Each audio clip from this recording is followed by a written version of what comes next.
You are now listening to the IELTS podcast. Learn from tutors and ex-examiners who are masters of IELTS preparation. Your host, Ben Worthington. Time for Band 9, Part 3 of the 9 tutorial series we are producing at the moment. And in this tutorial, we're going to focus on Part 3, and we're going to focus on abstract questions, which are very common in Part 3. They're very common because they are usually quite challenging for a student to answer. And in this tutorial, we're going to focus on using the conditional, first, second, and third. And we're going to look at hypothesizing, because that's exactly what we are doing. Into a typical Part 3 question, and I will show you how you can answer it using conditionals. And then we're going to go into an exercise that I use in my classes to really drill and to really bring up the level of a student so that they can answer using the conditional quickly and automatically, which is exactly the level, which is natural for you. So we drill it to such an extent that it starts to become automatic and it's far easier, and you can just, focus on the actual content of your answer rather than the delivery. So imagine we get the question, how important is trust in a society? You've done your Part 1, you've done your Part 2, we're going into Part 3. The question is, how important is trust in a society? Now, these types of questions, they are perfect because they are perfect for using the conditionals, because they're really inviting you to hypothesize. And to hypothesize, we usually need the conditional. So we could use the first conditional. We could say, well, if a society has trust, it may experience more robust economic growth. This is because, and then we explain our answer. Next one. Well, if there were no trust in society, people might feel less secure and more anxious.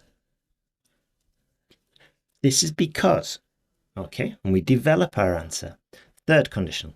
If there had been higher levels of trust in the past, for example, the society could have avoided many conflicts. That's not the best one there. It's not the most appropriate. We'd have to put some context. We'd probably have to start off with, well, this reminds me, in the 1920s, I think there was a very low level of trust in my country. Because if there had been a higher level of trust, the society could have avoided many conflicts. And then develop your answer even further. Now, when you're working with me and I discover through a mock exam, which is what I usually do at the beginning of at the beginning of working with you, and we discover that, abstract questions and conditionals need work. Well, what I will do then is I will give you a list of sentences, and I want you to transform them. This is for your homework. For example, the first sentence might be, she often listens to music because she enjoys it. Now, just like you did at school, you transform this. If she didn't enjoy it, she wouldn't listen to music often. However, what we do in our class is I will give you the prompt, I will give you the question. He eats fast food because it's convenient. And now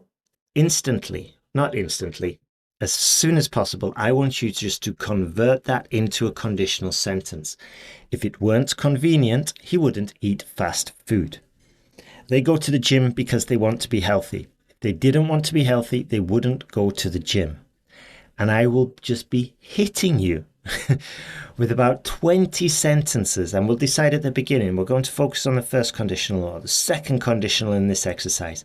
And I will just hit you repetitively about 30 times a list of phrases like this until I am happy that this is that the conversion is happening quick and automatic. And what this does is it just gets you more confident in using conditionals. It gets you more confident in responding quicker. And then we can start integrating them into your IELTS speaking test. And I'm not going to lie, sometimes it can be a bit boring. However, if it is a bit boring, if I notice you are snoozing, if I notice you're getting bored, then I do one of two things. I either just make it a little bit funny, maybe some bizarre sentences, because with a little bit of humor, the class becomes more enjoyable. I'm not saying it's all kicks and giggles throughout the class, but a little bit of humor just, will perk you up. Another way I'll do it is I'll just switch it up and just make it even more difficult. And this is the beauty of like a private class. If we had a group class, we can't do this. I can't make it more difficult. I could make it more difficult for one student and then I switch to the other student, but then you have to listen to that student bumbling through their answer. Whereas if it's just me and you, we're just moving quickly. If it's too easy, make it more difficult. If it's too difficult, I make it more easy. If it's getting boring, I can just start making it a little bit more fun, making it bizarre, making it, adding some jokes in there, but then quickly getting back to it. But the beauty is that we're not just going to do it once and forget about it. Like at school, maybe I remember at uni, we did Spanish vocabulary for Christmas. And then we never touched it again. And it infuriated me because for 1 hour on a Friday afternoon, we did all this vocabulary and we never touched it again. Well, what's the point of doing that? In my class, what we'll do is we'll introduce it. I'll give you the grammar points. We will go through the drill. It'll take maybe about 5 or 10 minutes. But then in my notes, we're going to do it again with different sentences the very next class. And because we're doing it again, you're going to go through it faster. We're going to review some of the sentences. We're going to do new sentences, new vocabulary. But the point is that the grammar point is going to be internalized to a point where it becomes quick and automatic. And you do not hesitate in the exam when you get your speaking part 3 question. Now, another thing that we will be doing is that throughout the class, if there are pronunciation errors or if there are some grammar errors, these will be incorporated into your drill sentences. So if you're always forgetting the subject of the sentence, you're not saying the it or the he or the she, or maybe you've got a problem with the plurals, then I'm going to make sure we use some of these grammar points. Or you're pronouncing a word incorrectly, I'll make sure that this word is in the drill that we're doing about the conditional, so that you can start hearing it pronounced perfectly by myself, and then you will produce it in your answer as well. And all of this just compounds for an incredibly effective, powerful lesson. And I will admit, it's not cheap, but especially compared to maybe a group class with an academy. However, it's going to be insanely more effective. It's personalized. Every class is personalized. And if you're still struggling with the conditional, for example, then I will send you a whole boatload of sentences for you to work on at home and transform them. It could be conditional. It could be some tenses. And then again, in the class, we are going to focus on similar sentences or even the same sentences just to compound it. So you see them at home, you've worked on them at home, then we're going to use those sentences. And as I said, this is just an incredibly fast and effective way for you to not only improve your fluency and your accuracy, but most importantly, you're going to start improving your confidence. And doing it this way is just insanely more effective. Now, what happens after we've answered the question? We've used our our conditional sentence. So, how important is trust in a society? Well, I guess if there were no trust in society, people might feel less secure and more anxious. For example, I think in some countries, some of the governments can be a little bit corrupt and politicians can take bribes. And I think this negatively affects the society because then the people might start being more unscrupulous. They might start justifying doing dishonest factors. And I think this is quite common in developing countries. But for my country, fortunately, in society, it's a largely trustful society and people trust each other. And this helps in so many ways. Okay, that's a very complete answer. I gave examples. I gave some references. You know, if I wanted to take it a step further, I could even, like I did at the beginning, I could even switch between different time frames and talk about a time in England when there wasn't that much trust. I talk about the benefits.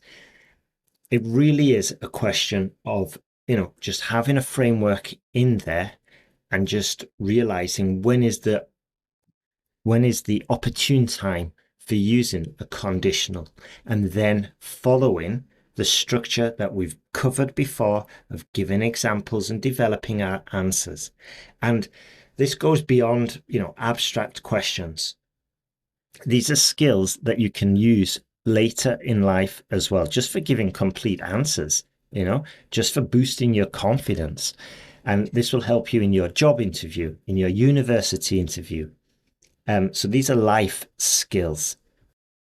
If you are serious about improving your IELTS score and you do need to get this IELTS exam as fast as possible, I would strongly recommend going to our newsletter, signing up. When you get to sign up for the Pass Fast newsletter, it's a pop-up that comes as soon as you visit to IELTS Podcast. You'll get the first email almost instantly. If not instantly, it'll be there in a couple of hours or the next day. Then at the bottom of the email, you'll see some information about the new private classes that we are running. There are some spaces available at the moment. We've got, I think there's 9 spaces available. We've filled half of those already. It might be even more by the time this is published. But you can go to the link in the email and you'll get some more information. You can book your first call. There's a huge discount for the first couple of classes, and we can get you to band 7, 8, or 9 as quick as possible. Just working one-on-one, me and you, with a boatload of homework. Okay, I'm not going to lie. I will be sending you videos to summarize. I'll be asking you about those videos. I'll be making notes throughout the class. We'll be covering new grammar points. We're going to cover them again and again until they're mastered. And we're not just focusing on language skills. We're focusing on exam skills like frameworks, intonation, and all of this that will just help you get to your band 7, 8, or 9 faster. So that's available at IELTSPodcast.com. And if you are working alone, then hopefully this tutorial will have helped you. You'll have gotten some ideas. Just take one idea. Don't take it all on board, but just take one idea, work on that with yourself, perhaps give it to another tutor and ask them to teach you in a certain way. But the main important thing is there just to keep moving. Do something every day, and you will see improvements. Okay, that's it from me. Have a beautiful day. All the best and good luck with your IELTS preparation.